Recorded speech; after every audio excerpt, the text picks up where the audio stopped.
So, this video is inspired by an event that happened roughly, I want to say 14 hours ago. It was late last night. Actually, the latter minutes of yesterday going into today. So it actually struck 12 o'clock as I was talking to this person. Um, I was on an app, Instagram, and there's a user that, occasionally comes over to my stuff. And I ask her, um, if because every time I interact with her, it's always this thing of hi, hello, how are you? And then they go, oh, good. What about you? Oh, fine. And that's the interaction. So I guess I call myself trying to get to know this person better. So I asked them if they're a liberal. They also live in California. Um, she says that she is, and I start off with, because I know this person is Caucasian, and there's this thing about if you're white and you don't support Black Lives Matter, you're racist, or people will say you're racist or whatever. So, I go and kind of, say I don't support this group, whatever. Ask her, I basically tell her I'm also liberal, but I oppose gun control and that group, or I'm not in favor of that group. Now, she says that she doesn't want any discourse. And I told her I wanted to see if you had any, guilt over BLM. This little theory basically that if you're Caucasian, you don't support the group, or if you do support the group, um, I guess guilt over, being descendants of slave owners will get you down or something. It's a very plausible viewpoint in my opinion. I know a good chunk of people don't have that, but I think the fear of being called racist is one of the main reasons that persists. So she says, no white guilt per se. I just support it and thoroughly believe in even stricter gun control. Now I tell her that I used to be for gun control until the San Bernardino shooting, and that is true. I was for gun control until that shooting occurred on December 2nd of 2015. And I saw these liberal policies that we've had in place with these liberal senators, Boxer and Feinstein, and these, with the exception of Schwarzenegger, Democratic governors for the last 10 years, and how none of those policies did anything to stop that shooting. So, that was my basis for changing my views on that. And so I asked her, why do you support BLM? And she says, can we, please not talk about this? Now, I say to her, lack of communication doesn't bode well, but if you insist, she says, I just don't feel like getting into politics right now, which implies she will feel that way later on. Usually don't. I say, it's just anything I support or agree with, I can explain and do so in a civil manner, which I feel we were having before you pulled the plug. Those are my words. Her response, dude, I just don't like talking politics with people I don't really even know.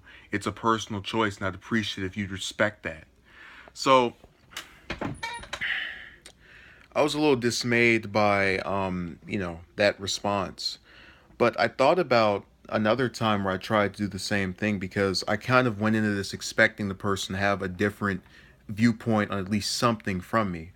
About 2 or 3 months ago, when that Tommy Sotomayor Tariq Nasheed thing happened with the Vlad interview, I asked a known that was on, I think, one of these Instagram pages, and the person was showing their support for Tariq, and I asked him, why do you like this person? No, I take it back. Do you like this person? They said yes.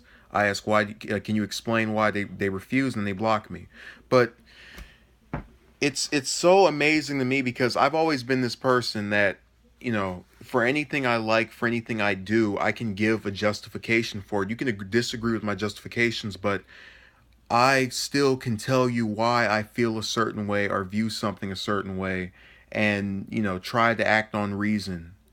And obviously you have a little bit of your heart shoved in there too, with emotions running high, but I still try to remain logical about a lot of things.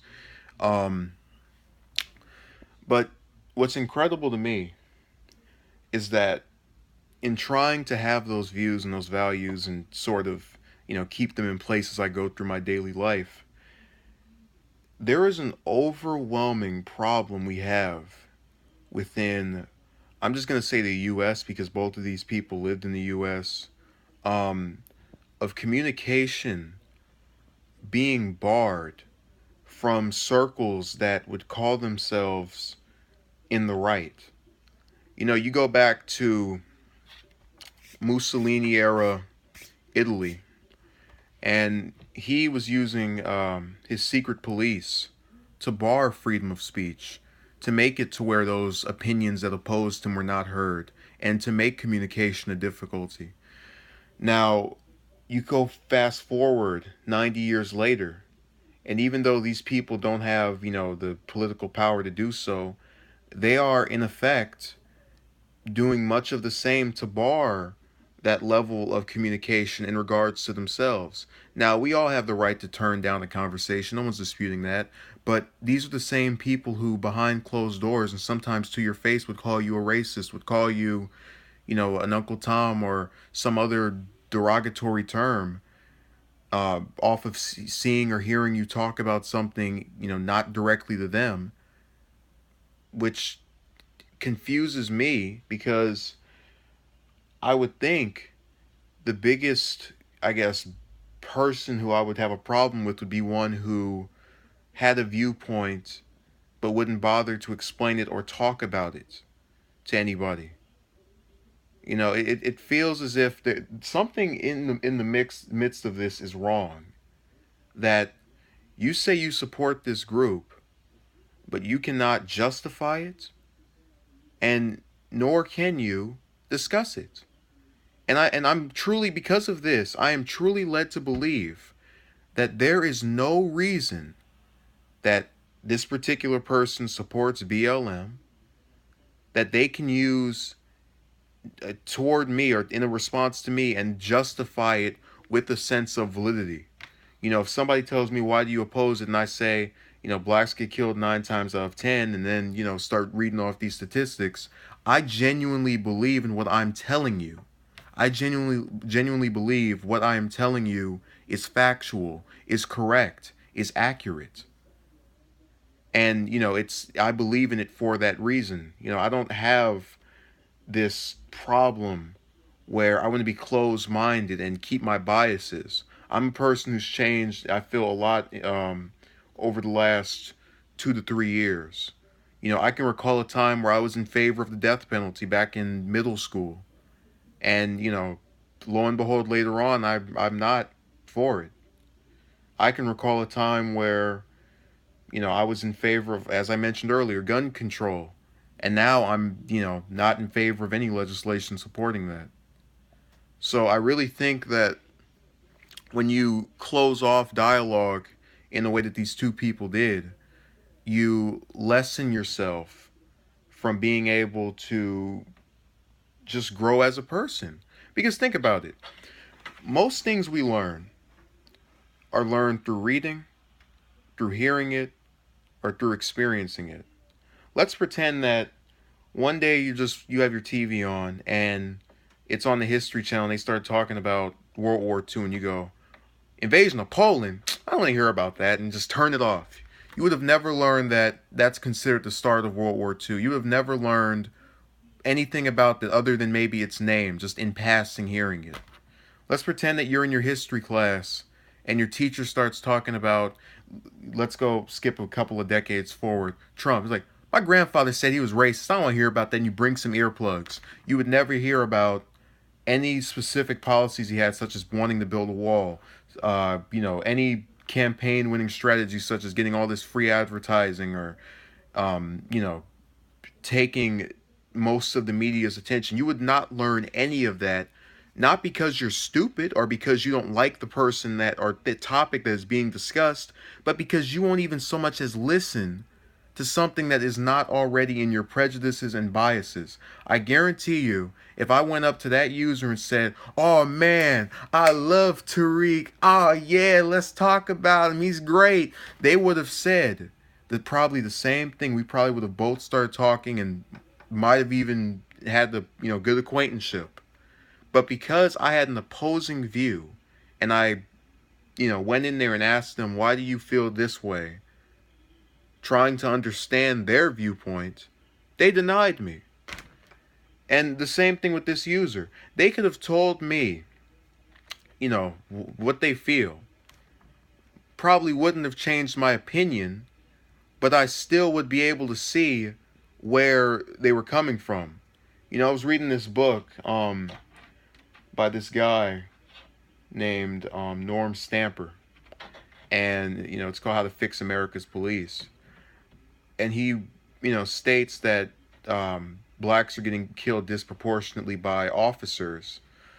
Basically, for every, I think there's a black death for every 5 whites or something to that effect. But it's either him or there was another. There's some New York Times article. My point is, even though I don't agree with the narrative that he was pushing, this whole racial inequality thing, I could still see where he's coming from in, African Americans being targeted by the cops, or there being some kind of bias towards them, because that's a disproportionate statistic right there that he's repeating.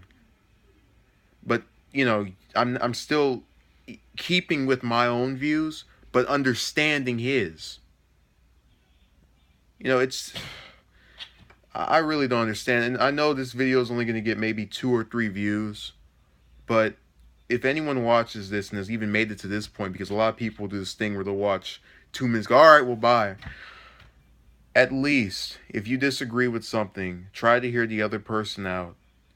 And if they don't want to hear you out, be reinforced of your beliefs. I have not had a single person who believed in Black Lives Matter come up to me and say, this is why I feel the way I do about this, without getting mad when I stated my own opinions back and proceeding to insult me in a manner that really I felt wasn't deserved. I could speak to them in this same way, I think a very civil manner, and they would insult me and call me whatever. But see, that alone should show you that these people are not tolerant of other opinions.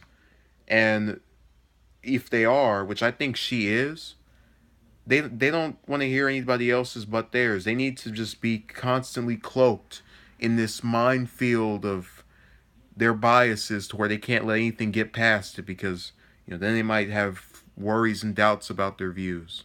And I don't have that about mine. Thank you for watching and have a good day.